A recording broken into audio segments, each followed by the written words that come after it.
క్రీస్తు పరిశుద్ధ నామమున చేరి వచ్చిన మీ అందరికీ నా శుభాభివందనములు తెలియజేస్తున్నానండి.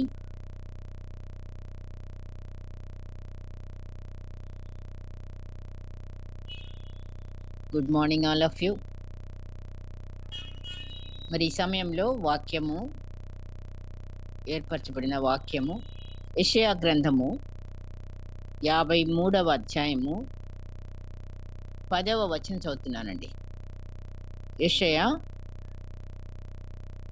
53:10.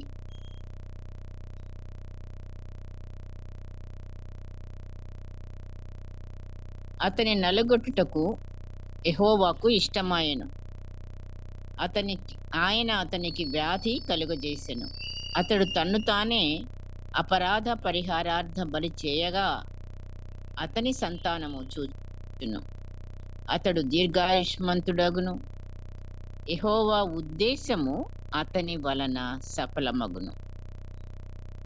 దేవుడు తన పరిశుద్ధ వాక్కులను మనందరి హృదయములలో ఫలింపచేయునుగాక. మనం ఒక అంశంలో ఉన్నాం కదండి.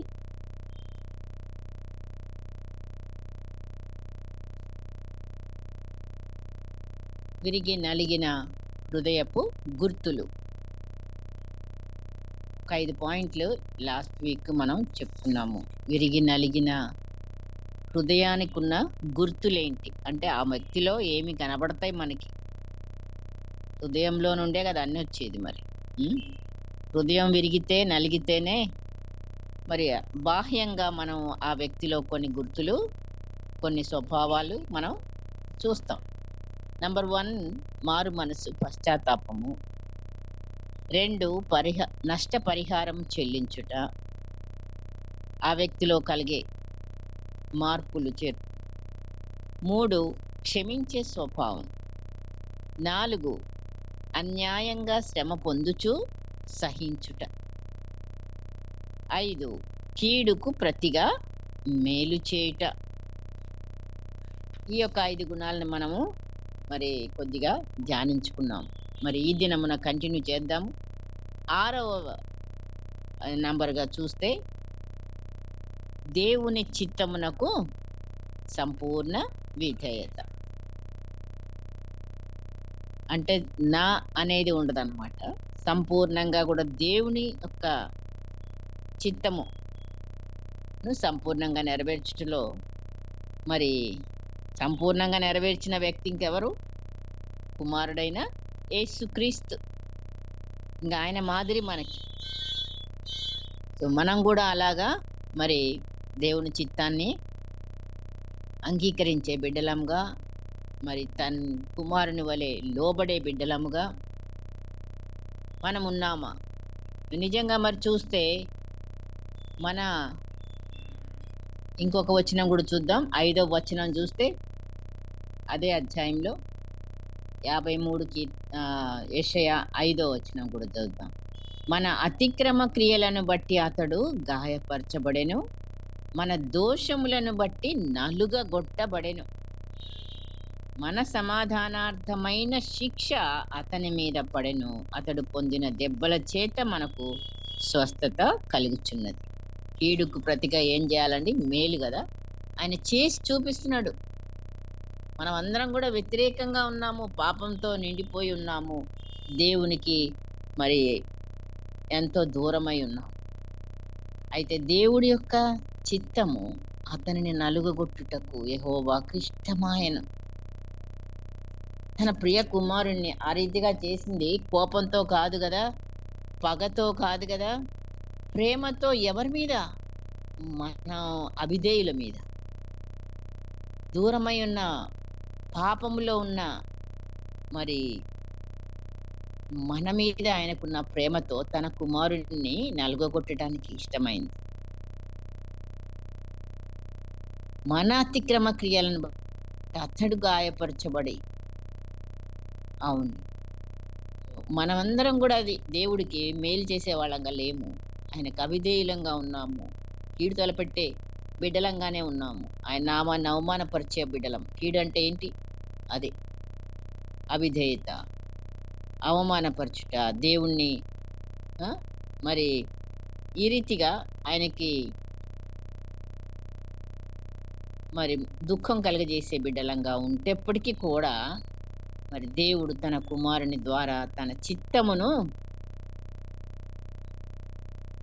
అంగీకరింపచేసి, కుమారుడే మరి సంపూర్ణ విధేయత చూపుట, విరిగి నలిగిన అనుభవంలోకి మనం రావాలని దేవుడు ఆశిస్తున్నాడు.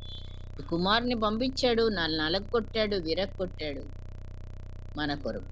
ఇప్పుడు మన బాధ్యత. మనం రక్షింపబడ్డాం. మరి మనకున్న మన పరిధిలో మన కుటుంబమే ఫస్ట్. మన సంఘమే, మన సహవాసులే, ఇంకా ఇతరులు, అన్యులు, వీళ్ళందరి కోసం కూడా ఇప్పుడు మనం ఆ దేవుని యేసయ్య యొక్క మాదిరిని అవలంబిస్తూ దేవుని చిత్తమునకు మనము సంపూర్ణ విధేయత చూపేవాళ్ళంగా ఉండాలంటే మనమేమవ్వాలి? యేసయ్య అయినట్టుగానే విరగాలి, నలగాలి. అప్పుడు గాని ఇతరులకు మనము ఆశీర్వాదకరంగా మార్చబడతాం.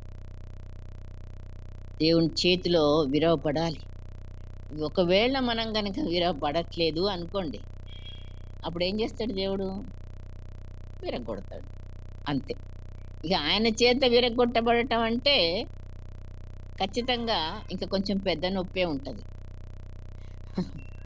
అందుకే ముందుగానే ప్రభువా నీ చిత్తమునకు నేను లోబడతాను అని సమర్పించుకోవడంలో మనకు కాస్త ఊరట ఉంటుందని నేను అనుకోవడం. ఖచ్చితంగా. ఎందుకంటే మనకప్పుడు అది పెద్ద శిక్షగా అనిపించదు. మనకు మనం సమర్పించుకున్నప్పుడు దేవుడు మనకొక శ్రమ పెట్టినా, ఒక దుఃఖం పెట్టినా, ఒక బాధ పెట్టినా, ఒక అవమానం పెట్టినా, అప్పుడు మనము ఇది దేవుని యొక్క చిత్తము, కాబట్టి నేను విధేయత చూపాలి అనుకున్నప్పుడు మనకది బాధగా, ఎక్కువ గాయపరిచేదిగా, దుఃఖపరిచేదిగా ఉండదు. డిప్రెషన్‌లోకి పోము.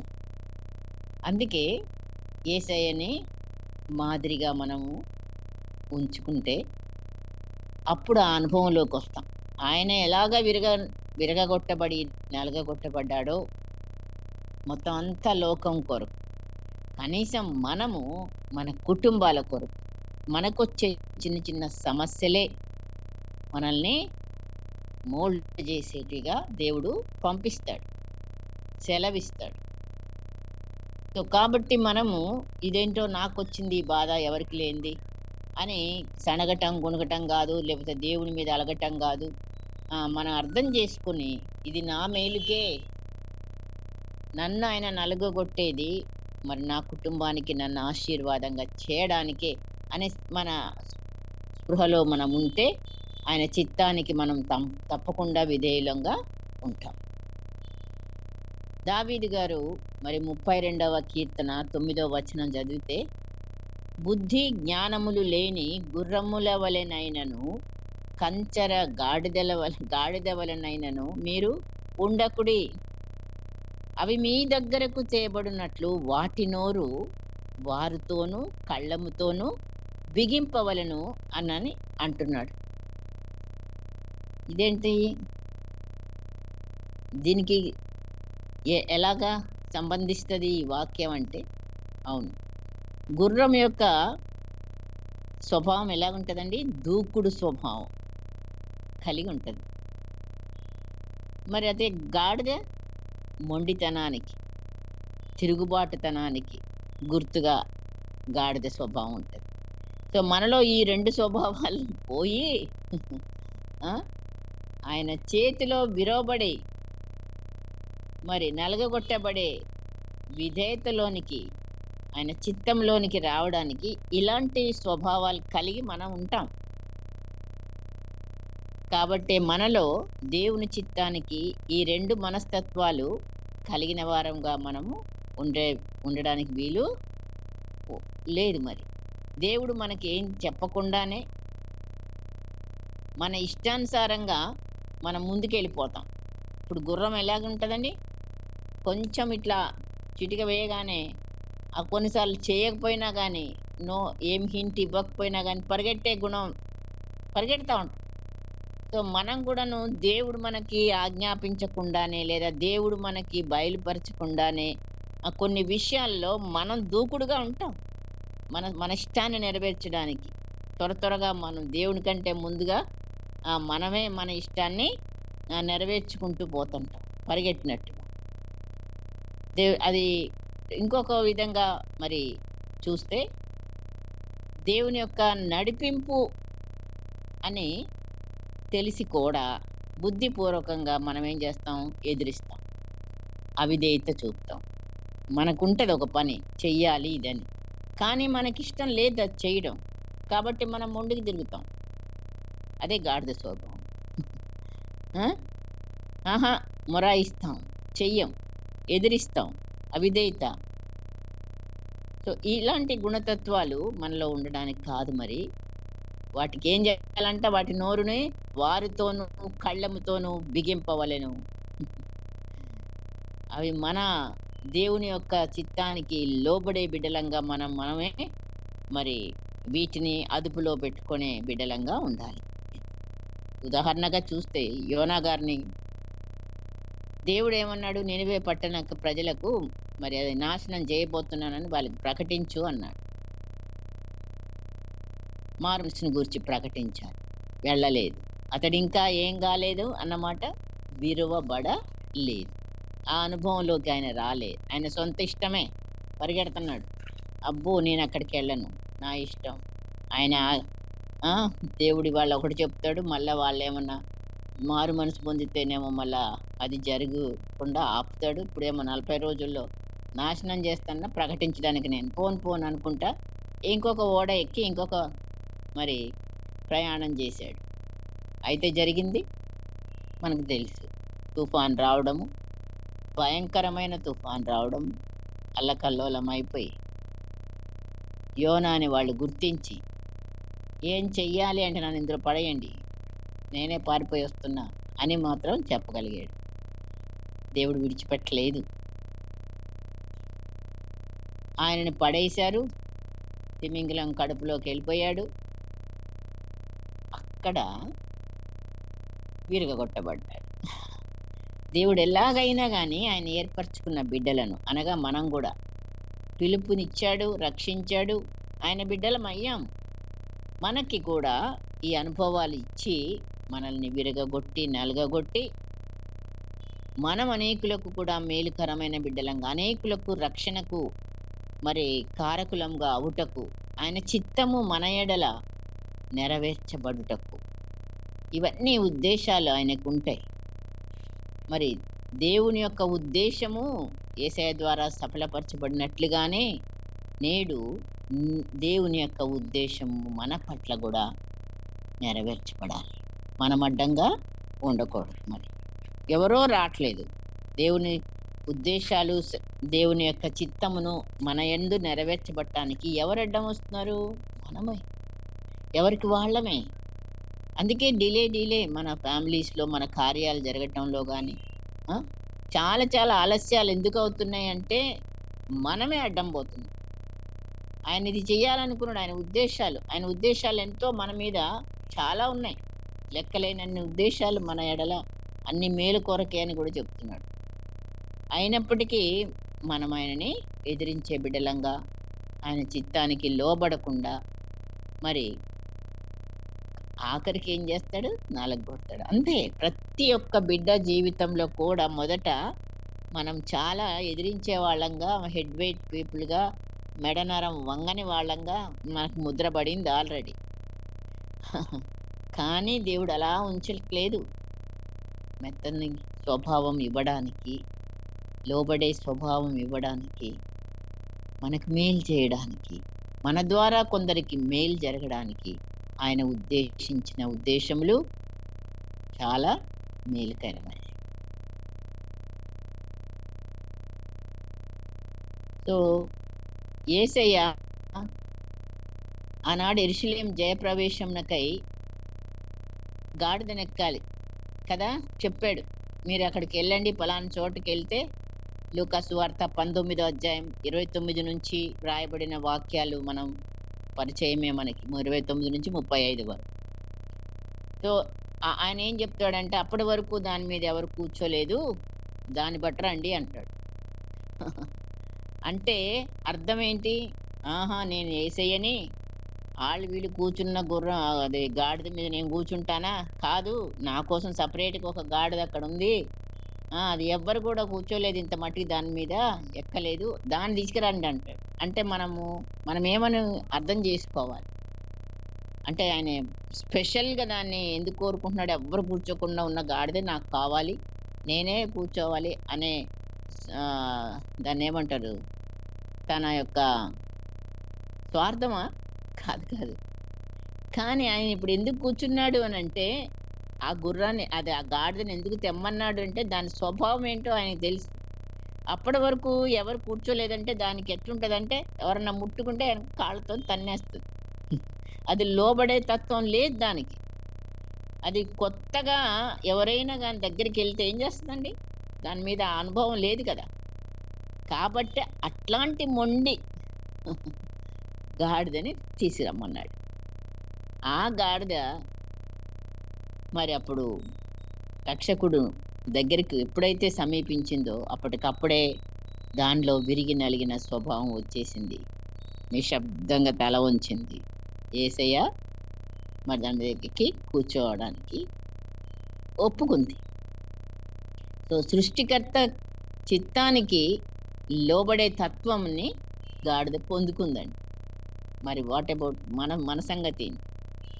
మనం ఎన్ని వాక్యాలు వింటున్నాము, ఎంతగా మనకు అనుభవంలోకి వస్తుంది. మనం మనుష్యులమై ఉండి కూడా రక్షించబడిన కూడా మనము కొన్నిసార్లు ఈ మెడనరం వంగని పరిస్థితుల్లోనే ఉన్నామా పరిశీలించుకోవాలి.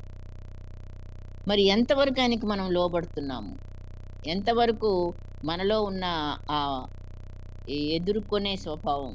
నేను యేసయ్యకి నేనెందుకు ఇస్తా ఎదురు జవాబు అని అంటామేమో. కానీ భర్తకి జవాబిచ్చిన ఆఫీసర్, మన పైనున్న అధికారులకి జవాబిచ్చినా ఎవరికిచ్చినట్టు? దేవుడికే, యేసయ్యకే ఇచ్చినట్టు. అందుకే మోషేని మరి అన్నాడు, నిన్ను కాదయ్యా వద్దన్నది, నన్ను వద్దంటున్నారు జనాలు,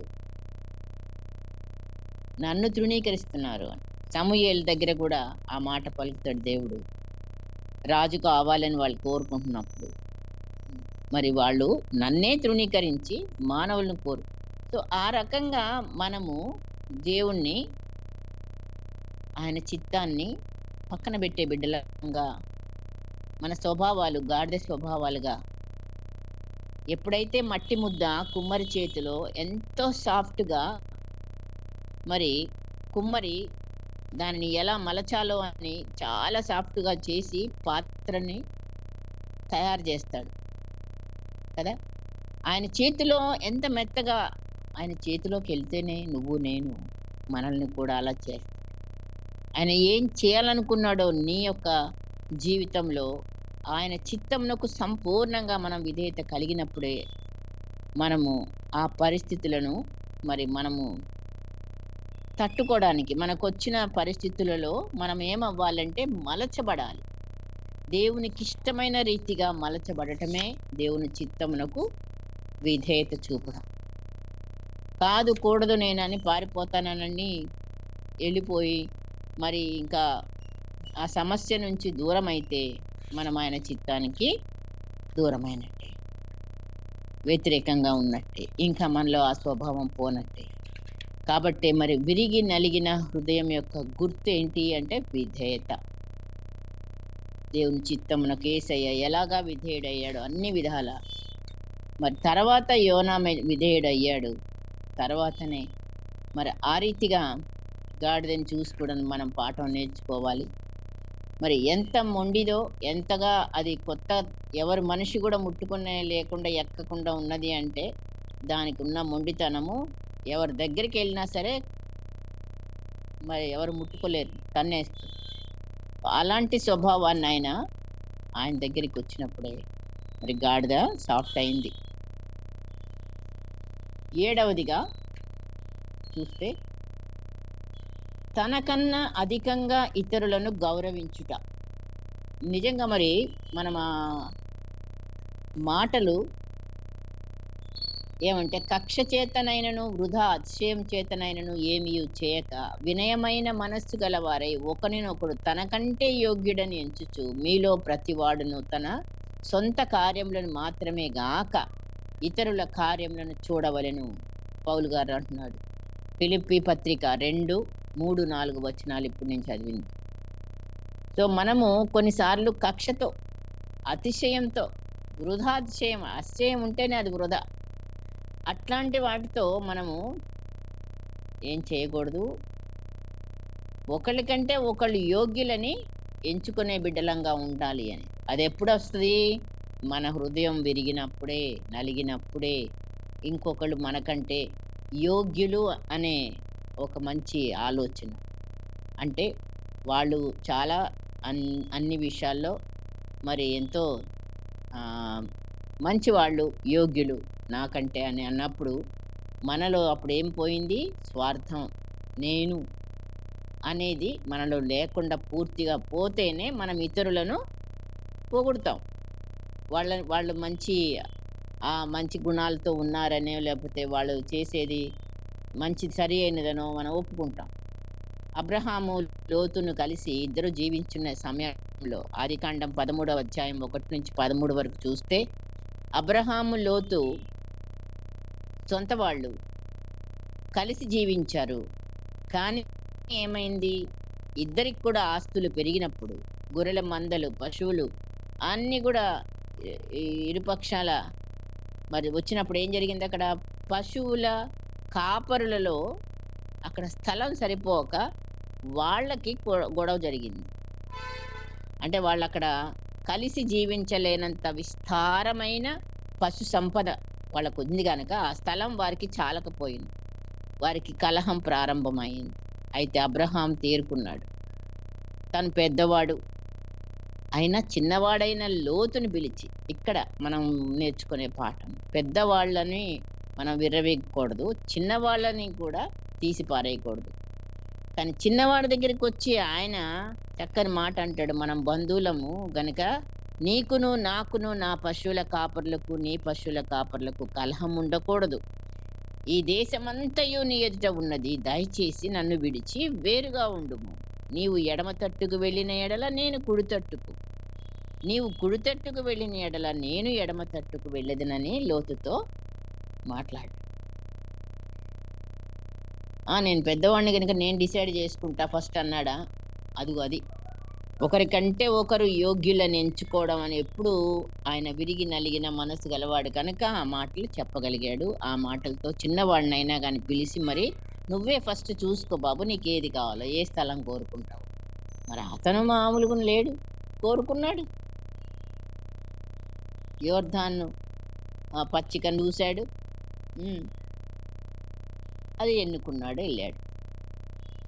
అబ్రహాము కనాన్లో నివసించాడు. సహోదర ప్రేమ విషయంలో ఒకనియందొకడు అనురాగము గలవారే ఘనత విషయంలో ఒకరినొకడు గొప్పగా ఎంచుకొనుడి అని మళ్ళీ పౌలు గారే రోమా పత్రిక 12వ అధ్యాయం 10వ వచనంలో ఈ మాట చెప్తున్నాడు.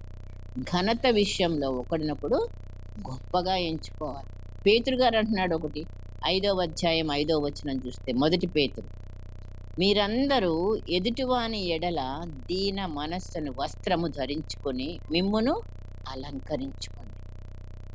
నిజంగా మరి ఈ మాటలు మన జీవితాల్లో ఎంతవరకు మనం ఈ వాక్య ప్రకారం నడుస్తున్నాం? మనం ప్రార్థన చేస్తాం, ప్రభువా నీ వాక్య ప్రకారం నడుస్తానికి నాకు శక్తి కావాలి. ఇదిగో వాక్య ప్రకారం అంటే ఇగో ఇలా ఉంది. మరి ప్రేమ విషయంలో, అనురాగం విషయంలో, ఘనత విషయంలో, మరి మరొకళ్ళ గొప్పవాళ్ళని మనం ఎంచుకునే బుద్ధి మనకి ఎల్లప్పుడూ ఉంటుందా? మరి దీన మనస్సు అనే వస్త్రం ఎదుటి వ్యక్తి ఎడల మనం ధరించుకుని తగ్గింపుతో జీవిస్తున్నామా? అందుకే ఇతరులను గౌరవించే బుద్ధి ఎప్పుడు వస్తుంది మనకంటే మనము విరిగి నలిగిన హృదయం మనలో ఏర్పడిన. సో ఈ 7 పాయింట్లు చూసుకుందాం. ఇప్పుడు 8వది చూద్దామండి.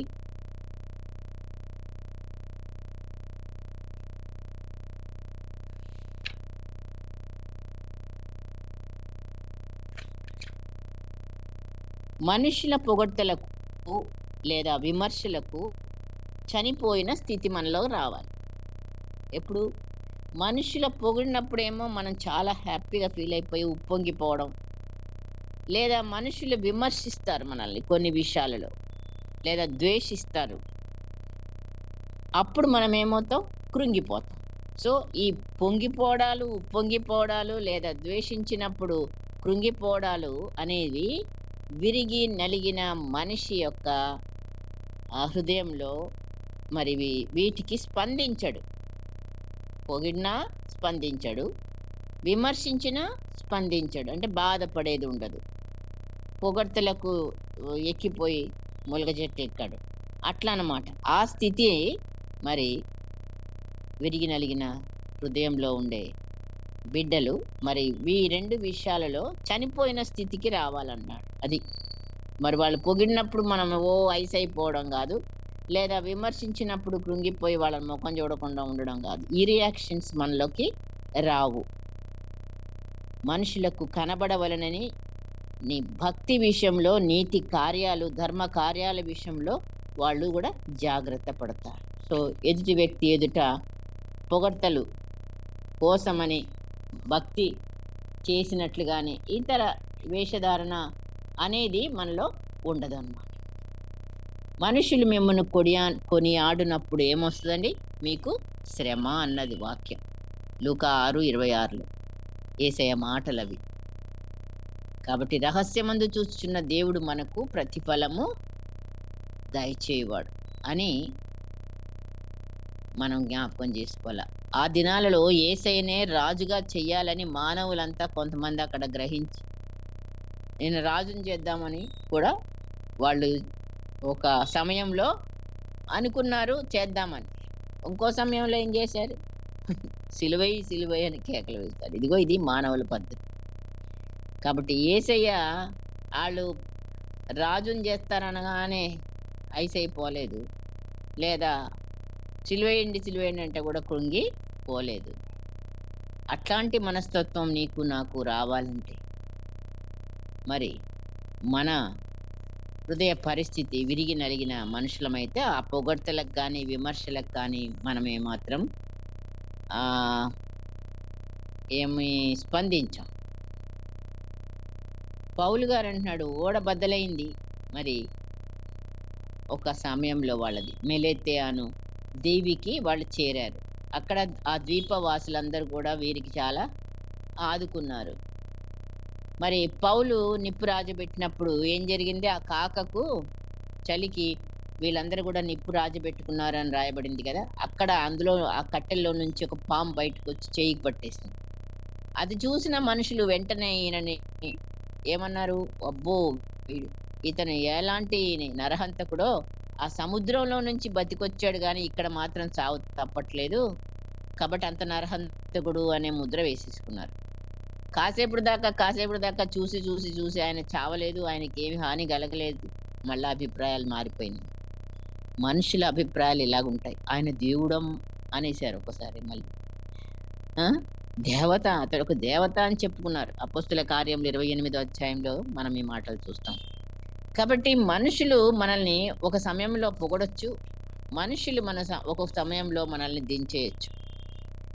ఈ 2 విషయాల్లో మనం జాగ్రత్తగా ఎప్పుడు ఉంటామంటే, మన హృదయము విరిగి నలిగిన హృదయంగా మార్చబడిన వాళ్ళమే. మరి ఈ 2 స్వభావాలు గల మనుషులు మనకి తారసపడినప్పుడు మనం వాటికేమీ స్పందన ఉండదు, చనిపోయినాం అన్నమాట వాటి. సో అలాంటి లక్షణం విరిగి నలిగిన హృదయం గుర్తులు ఏంటి అని మనం ధ్యానిస్తున్నాం. 8వ పాయింట్గా మనుషుల పొగడ్తలకు కానీ విమర్శలకు కానీ మనము స్పందించే స్థితిలో ఉండం. 9వ పాయింట్కి వస్తున్నాం. ఇతరుల పాపాలను మన పాపాలుగా ఒప్పుకొనుట. చూసారా? ఎప్పుడైనా ఇతరులు పాపాలు చేస్తే వేలు పెట్టి చూపించే లక్షణమే ఉంటుంది మనలో, కానీ వాళ్ళ గురించి చెప్పడం ఇతరులకు కూడా ఉంటుంది. కానీ ఒకటి మాత్రం చెయ్యము. ఏంటంటే, ఆళ్ళు చేసిన పాపాలని మన పాపాలుగా మన మీద వేసుకొని ప్రార్థన చేయడం. చేయగలమా? చేస్తున్నామా? ప్రశ్న. ఎందుకంటే, మన ఇంటి వాళ్ళ విషయంలోకొస్తేనే కొన్నిసార్లు భార్య భర్త మీద ఫిర్యాదు, భర్త భార్య మీద ఫిర్యాదు చేస్తున్నారు. అంటే ఏంటి అర్థం? వాళ్ళ తప్పులు వీళ్ళు ఇతరులతో కూడా పంచుకుంటున్నారు తప్ప, మరి నా భార్య, నా భర్త చేసినదే నేను చేసినాను అన్నట్టుగా మనం దేవుడి దగ్గర మోకరించి ప్రార్థన చేస్తున్నామా? మనకు కొన్ని ఉదాహరణలు ఉన్నాయక్కడ బైబిల్‌లో. దానియేలు గారు ప్రార్థన చేశాడు బబులోను చెరలో నుండి. రాజ్య సంస్థానంలో ఆయన గొప్ప పదవిలో ఉన్న వ్యక్తి. దేవునికి అతి ప్రియుడు అని కూడా పేరు పొందుకున్నాడు దేవుని నుండి. తన ప్రజల పాపముల నిమిత్తము తన పాపములుగా ఎంచుకొని అందరి నిమిత్తము విజ్ఞాపన చేశాడు. ఉపవాస ప్రార్థన చేశాడు.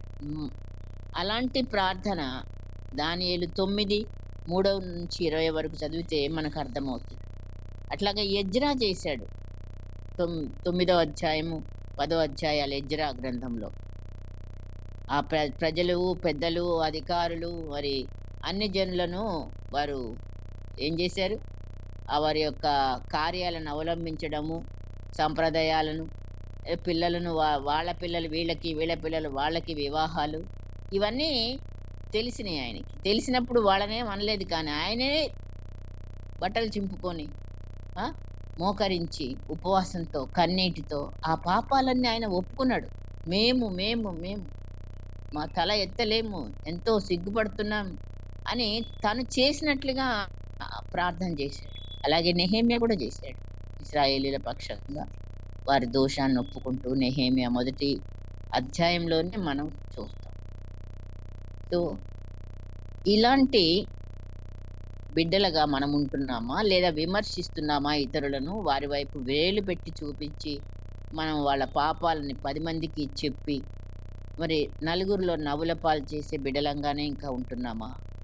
ఆ చేసిన వ్యక్తిని బట్టి మనమే మోకరించి కన్నీటితో ప్రార్థన చేస్తేనే అప్పుడు విరిగి నలిగిన హృదయం నీకు నాకు ఉన్నది అని దేవుడు చూస్తాడు.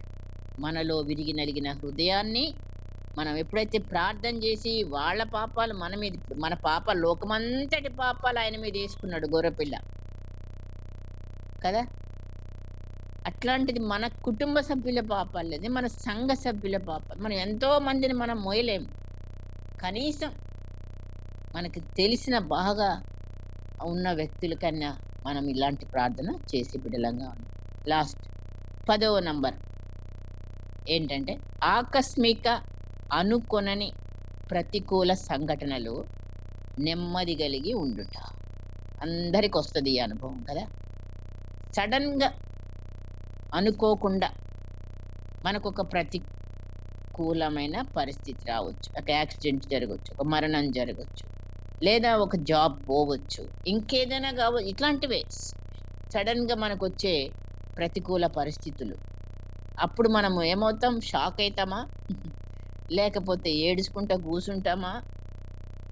మరి ప్రమాదాలు, నష్టాలు, ఆలస్యాలు ఇలాంటివన్నీ జరుగుతున్నప్పుడు మనలో ఏమొస్తుంది రియాక్షన్? అంటే కోపం రావచ్చు, అసహనం కలగవచ్చు, ఇలాంటివి ఏమేమన్నా వస్తాయా? లేకపోతే శాంతి సమాధానంగా ఉండగలుగుతామా? గందరగోళ పరిస్థితులు ఎవరికైనా రావచ్చు, కృంగుదల కలిగించేటివి. అయితే నెమ్మదిగా శాంతంగా ఉండాలంటే అన్ని పరిస్థితుల వెనుక దేవుని హస్తం ఉన్నది. దేవునికి తెలియకుండా ఏది జరగలేదు, జరగదు.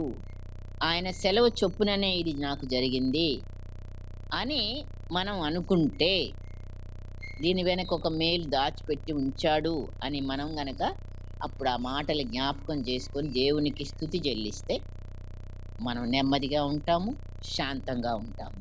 మనకేమి టెన్షన్ అనేది రాదు, తొందరపాటు ఉండదు, కోపం రాదు, విసుగు రాదు.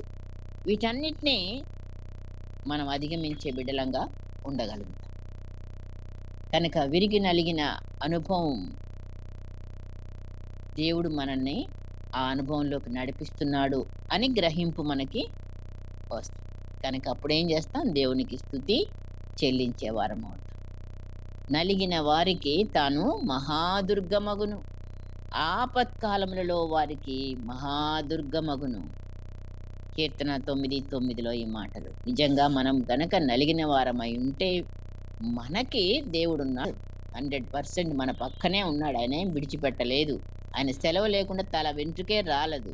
ఆయన అన్యాయం చేసే దేవుడే కాదు అని 2 విషయాలు మనం బాగా గట్టిగా ఎప్పుడు గుర్తుపెట్టుకుంటా ఉన్నప్పుడు మనకి టెన్షన్స్ రావు. తొందరపాటు ఉండదు. మరొకళ్ళని నిందించము. హడావుడి పడేదేమి ఉండదు. కృంగిపోయే పరిస్థితి కూడా మనకి రానీయకుండా దేవుడు పక్కనే ఉన్నాడన్న ఆ జ్ఞాపకం మనకి రావాలి. దేవుడు నన్ను విరిగి నలిగిన అనుభవంలోకి నడిపిస్తున్నాడు కనుక దేవునికి స్తోత్రం అనాలి. దీని వెనక ఏదో మేలు నా కోసం దాచి ఉంచాడని జ్ఞాపకం వచ్చి దేవుణ్ణి స్తుతించాలి. నిజంగా ఈ రకంగా మనం ఉన్నప్పుడు మనము విరిగి నలిగిన హృదయం కలిగిన బిడ్డలంగా లెక్కలోకి వస్తాం. కాబట్టి 10 విషయాలను మనం ధ్యానించుకున్నాము. మరి మనలో ఎక్కడ మనము దేని విషయంలో గనక లోపం ఉందా సరిచేసుకుందాం. వాక్యము విన్న మనకి పరిశుద్ధాత్మ దేవుడు మనలో కార్యంను జరిగించుటకు మనల్ని మనం ఆయనకి సమర్పించుకుంటే ఖచ్చితంగా మనం మైనస్ పాయింట్స్ అన్ని ప్లస్ పాయింట్స్గా చేసే దేవుడు మన దేవుడు. దేవునికే స్తోత్రం చెల్లిద్దాం. ప్రార్థన చేసుకుందామండి. పరిశుద్ధుడు అయిన మా దేవా, నాయనా నువ్వెంత గొప్ప దేవుడవు నాయనా. నీవు మా కొరకు విరగొట్టబడ్డావు, నలుగగొట్టబడ్డావు. మా పాపముల కొరకు, మా రక్షణ కొరకు నీ రక్తమును చిందించి తండ్రి నీవు మాకు మాదిరిగా మానవుడుగానే ఉండి మరి మాకు మీరు చూపించిన తండ్రి యొక్క చిత్తమును ఏ రీతిగా మీరు నెరవేర్చి మరి మీ తండ్రికి లోబడి విధేయత చూపారో అయ్యా, అట్టి బిడ్డలముగా మేము కూడా మరి నాయన ఉండడానికి తండ్రి మాలో తండ్రి అట్టి విరిగి నలిగిన హృదయాన్ని మీరు కోరుకుంటున్నారు. కాబట్టి మీ చేతిలో మేము ఒకవేళ విరగకపోతే విరవబడతాం కూడా. విరవబడి అయినా సరే దేవా, నీవు మమ్మల్ని మేలుకరమైన బిడ్డలుగా ఇతరులకు మరి నాయన ఆశీర్వాదకరమైన బిడ్డలుగా చేయాలని మీ యొక్క చిత్తం. అలాగే తండ్రి మేము ఇతరులను గౌరవించే వారంగా మరి మనకన్నా నాకన్నా ఇతరులు యోగ్యులు అనే ఒక మనస్తత్వం మనలోకి రావడానికి మీరు నాయన నేర్పించిన పాఠాన్ని బట్టి వందనాలు. మరి మనుషుల యొక్క పొగడ్తలు విమర్శలకు మేము తట్టుకొని నిలబడే శక్తిని మరి నాయన మీరు మాకు ఇచ్చే దేవుడుగా ఉన్నందుకై మీకు వందనాలు. అలాగే తండ్రి ఇతరుల పాపాలు మా పాపాలుగా మేము ఒప్పుకొని తండ్రి నీ నుండి ప్రభువా మరి నీ యొక్క చూపు మా హృదయంపై ఉన్నది. మరి విలిగి నలిగిన హృదయంతో ఉన్నామన్న సంగతి మీకు అప్పుడు మీరు చూస్తారు కనుక నాయనా మేము ఇతరులను వేలెత్తి చూపే బిడ్డలంగా కాకుండా వారి పాపాలను మా పాపాలుగా వేసుకొని మేము ప్రార్థించే బిడ్డలంగా ఉండడానికి సహాయం చేస్తున్న తండ్రి నీకు వందనాలు. అలాగే మా జీవితంలో జరిగే ఏ ప్రమాదాలు కానీ ఆకస్మికంగా జరిగే సంఘటనలు కానీ ఆయా ప్రతికూలంగా జరిగినప్పుడు మేము టెన్షన్ పడే వారంగా కాకుండా కృంగిపోయే వారంగా కాకుండా అయ్యా మరి నీ శాంతి నీ నెమ్మదితోనే మేము జీవించాలంటే నాయన ఇది నీ యొక్క హస్తము సెలవిచ్చింది అని మేము గ్రహించి నిన్ను స్తుతించినప్పుడు మాకు నెమ్మది సంతోషం. కాబట్టి ఇట్టి విరిగి నలిగిన హృదయము మా అందరికీ మీరు అనుగ్రహించి మీ చేతిలో మేము విరవబడి అనేకులకు ఆశీర్వాదకరమైన బిడ్డలంగా ఉండడానికి అది మా ఎడల మీకున్న చిత్తము ఉద్దేశములు గనక నీకు మమ్మల్ని మేము సమర్పించుకుంటూ మా జీవితాలను జరగవలసిన ప్రతి విషయంలో కూడా తండ్రి నీ మీద ఆనుకొని నీకు లోబడి మేము జీవించి నీ ఆశీర్వాదమునకు కారకులంగా ఉండుటకు మమ్మల్ని సిద్ధపరుస్తున్న తండ్రి నీకు వందనాలు చెల్లిస్తూ మమ్మల్ని అందరినీ నీ కృపాసనం మీద ఎత్తి పట్టుకొంచు యేసు నామమున అడిగి వేడుకొంచున్నాం తండ్రి. ఆమెన్. ఆమెన్.